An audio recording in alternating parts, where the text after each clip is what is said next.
Hello, naitwa Dr. Majid. Karibuni tena katika darasa letu la Sayansi Afya Podcast, na hii ni season 4 episode 9. Leo katika darasa letu tutakuwa na maswali na majibu kuhusu maambukizi ya protozoa katika mfumo wa chakula. Question and answers about protozoan infection in the gastrointestinal system. Karibuni sana. Tukianza na swali la kwanza, linaulizia can protozoan infection resolve on their own?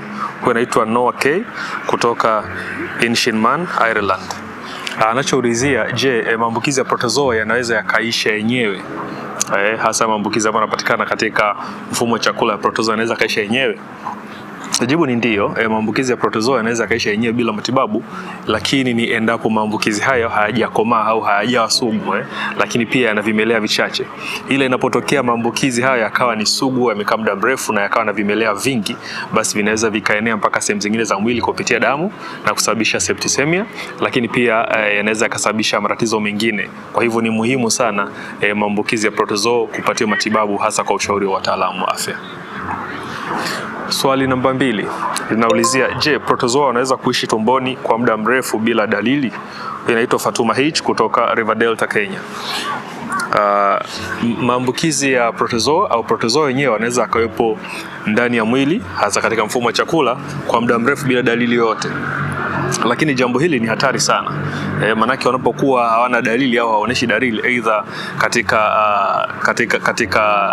katika phase za mwanzo au baada ya kuwa maambukizi yameisha, wakiwa hawaoneshi dalili zozote, hii inasababisha kutengeneza kitu kinaitwa passive carriers. Sasa passive carriers ni wale watu ambao wanakuwa na maambukizi ya protozoa lakini hawaoneshi dalili yoyote, na hawa wanaweza kusababisha maambukizi kwa watu wengine bila watu hao kujua. Kwa hivyo ni muhimu sana kupima maambukizi ya protozoa hasa katika mfumo wa chakula pale ambapo unakuwa na dalili chache au dalili ambazo zinakuwa ni hafifu au zielekee moja kwa moja kwa magonjwa ya protozoa, ili kuepusha kuwepo na watu ambao ni silent carriers au passive carriers.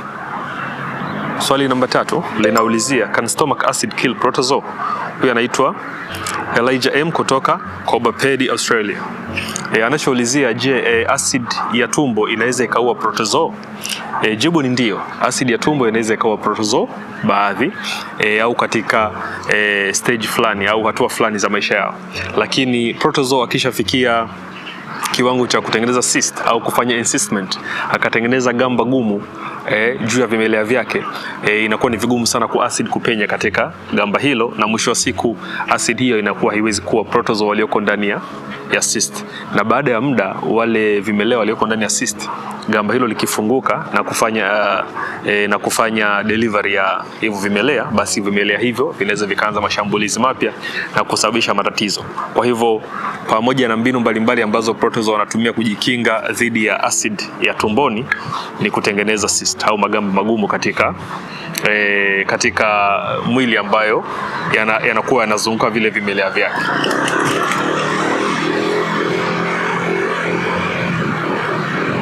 Swali namba 4 linaulizia, je, maambukizi ya protozoa yanaweza kaathiri ini? Huyu anaitwa Hasani J kutoka Tarangire District, Rwanda. Kwa swali hili jibu ni ndio. Maambukizi ya protozoa yanaweza kusababisha madhara kwa ini au yanaweza kaathiri ini la mwanadamu, ambalo ni kiungo ambacho kipo karibu na mfumo wa chakula, na namna protozoa wanavyoathiri ini.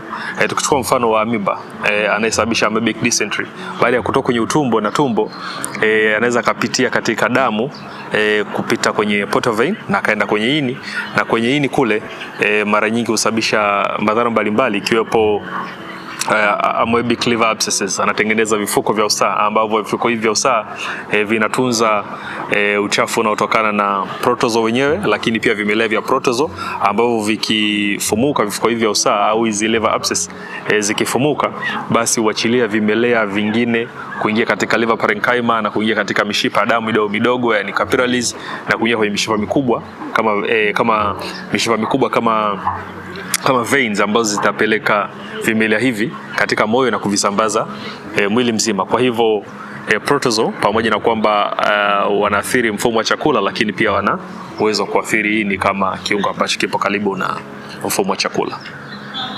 Swali namba 5 linauliza, is treatment for amoebic dysentery the same as bacterial dysentery? Anachoulizia ni kwamba ule ugonjwa wa kuhara damu tunaoita dysentery, je, matibabu ya amoebic dysentery, yani dysentery inayosababishwa na amoeba au protozoa, ni sawasawa na matibabu ya bacterial dysentery au dysentery inayosababishwa na bakteria? Hapa ili swali ni pana kidogo na majibu yake yanapaswa kuwa namna ifuatavyo. Jibu ni ndio, katika muktadha wa kwamba hizi dysentery zote ambazo mtu anakuwa na hara damu au kuharisha choo ambacho kinakuwa kina damu, matibabu yake ni muhimu yakafanyika hospitali kwa ushauri wa wataalamu wa afya. Na dawa zinazotumika hapa, dawa kwa ajili ya kutiba amoebic dysentery ni anti-amoeba au anti-protozoa medication. Sawa, lakini dawa zinazotumika kwa ajili ya kutibu bacterial dysentery ni antibacterial au antimicrobial medication, antibacterial. Kwa hivyo dawa za bakteria zinatumika kutibu bacterial dysentery na dawa za amoeba zinatumika kutibu amoebic dysentery. Kwa hivyo haya matibabu yote yatafanywa kwa ushauri wa wataalamu wa afya. Zinaweza zikawa ni dawa za kumeza, zinaweza zikawa ni dawa za kuchoma, lakini matibabu yake yanakuwa ni tofauti kidogo, kwamba huku zinatumika dawa za kutibu amoeba, huku zinatumika dawa za kutibu bakteria. Swali namba 6 linaulizia, can protozoan infection cause intestinal damage? Huyu anaitwa David L kutoka Savagu, Faroe Island.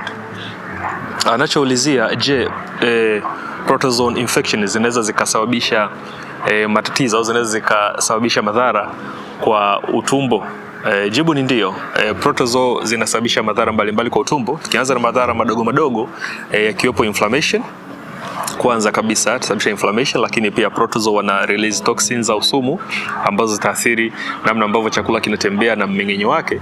Lakini pia wanasababisha villi atrophy, vile vinyweleo vidogo vidogo ambavyo au vimelea vidogo vidogo ambavyo vinakuwa vimetanda utumbo kwa ajili ya kufyonza chakula, vinaanza kufa au vinaanza kunywea, na hivyo mwisho wa siku kusharabu chakula au process ya kusharabu chakula inashuka au inadidimia. Kwa hivyo huyu mtu anapata malabsorption na mwisho wa siku anaweza akapata malnutrition. Lakini panapotokea protozoa wametengeneza vifuko vya usaha na wakatengeneza protozoan abscess, zile abscess zinapofumuka kama zipo katika ukuta wa tumbo au utumbo, zinaweza kusababisha intestinal perforation, utumbo ukatoboka na kusababisha madhara makubwa yakiwemo peritonitis pamoja na sepsis. Kwa hiyo kuna matatizo mbalimbali ambayo protozoa wanaweza kusababisha kwa utumbo pamoja na tumbo. Swali namba 7 linaulizia, ni kwa nini protozoa huathiri zaidi watu wenye kinga duni? Huyu anaitwa Neema T kutoka Mbeya, Tanzania. Magonjwa ya protozoa huathiri zaidi watu wenye kinga duni kwa sababu nguzo kuu za kukinga mwili na vimelea aina ya protozoa na magonjwa yake ni T cell mediated immunity pamoja na cytokines. Sasa unakuta kwa mfano watu ambao wanakuwa wana kinga duni, kwa mfano mtu ambaye ana maambukizi ya virusi vya ukimwi, CD4 T cells zinakuwa zimeshuka pamoja na cytokines au uzalishaji wa cytokines unakuwa umeshuka. Kwa hivyo mwisho wa siku maambukizi kama ya protozoa yakija yanakuta zile kinga hususan au mahususi kwa ajili ya kukinga mwili na maambukizi ya protozoa zinakuwa zimeshuka. Kwa hivyo kama zinakuwa zimeshuka, inakuwa ni rahisi kwa maambukizi haya ya protozoa kushambulia mwili. Kwa hivyo unavyoona mtu anakuwa na kinga duni, kati ya kinga ambazo zinakuwa zinatakiwa kukinga mwili na maambukizi ya protozoa zinakuwa zimeshuka, na hivyo inakuwa ni rahisi mwili huo kushambuliwa na maambukizi ya protozoa. Swali namba 8 linaulizia, can protozoan infection cause weight loss? Huyu anaitwa Mariam T kutoka Karamoja region, Uganda. Anachoulizia, je, maambukizi ya protozoa yanaweza kusababisha uzito wa mwili kupungua? Jibu ni ndio. Maambukizi ya protozoa yanaweza kusababisha uzito wa mwili kupungua. Ukiangalia kwa mfano, kuna protozoa anaitwa Giardia lambrea. Huyu Giardia lambrea anasababisha ugonjwa wa giardiasis ambao mara nyingi husababisha malabsorption ya mafuta ya fats au lipids kwenye proximal intestine, na hii malabsorption inapotokea kushindwa mwili kushindwa kusharabu mafuta kwenye proximal intestine, basi mtu anakuwa anatoa choo ambacho kina mafuta, inaitwa steatorrhea. Na haya hiki choo chenye mafuta yanayopoteza hayawezi kutumika na mwili au hayatumiki na mwili kwa ajili ya kuongezea mwili uzito, na hivyo uzito unaweza kupungua. Lakini pia ukiangalia protozoa wengine tushazungumza kama amoeba, wanavyosababisha villi atrophy, wanasababisha malabsorption. Mtu akila chakula na kile chakula anachokula kinakuwa kinapita moja kwa moja kisharabiwi vizuri katika utumbo, na hivyo husababisha huyu mtu kosa virutubisho, anapata malnutrition, na mwisho wa siku ndio uzito unakuwa umepungua. Kwa hivyo ukizungumzia uzito kupungua katika magonjwa ya protozoa ni jambo ambalo linaweza likatokea kwa urahisi tu. Swali namba 9 linaulizia, je, vipimo gani hutumika kugundua protozoa? Huyu anaitwa Edwin M kutoka Kilwa Masoko, Tanzania. Na hapa kwa sababu tunazungumza kuhusu mfumo wa chakula, basi nitazungumzia vipimo vichache ambavyo hutumika kupima protozoa katika mfumo wa chakula. Baada ya sample ya choo kuchukuliwa, basi inafanyiwa stool analysis na pia inafanyiwa microscopy kwa ajili ya kuweza kuona vimelea vya protozoa ambavyo ni vimelea vyenyewe au cyst wa protozoa hao. Lakini pia inaweza ikafanyika polymerase chain reaction PCR kwa ajili ya kutizama vimelea mbalimbali au aina mbalimbali za vimelea vya protozoa. Lakini pia inaweza ikafanyika antigen detection assay ambayo itaonesha kwamba kuna vimelea fulani ambavyo vimetoa antigen hii ambayo katika sample ya damu, na hiyo inaweza ikaashiria kwamba mtu huyu ana maambukizi ya vimelea fulani vya protozoa. Swali namba 10 linaulizia, can protozoa infection be prevented? Huyu anaitwa Elina V kutoka Altiplano, Bolivia. Anachoulizia ni, je, maambukizi ya protozoa tunaweza tukajikinga nayo au mtu anaweza kujikinga na maambukizi ya protozoa? Jibu ni ndio.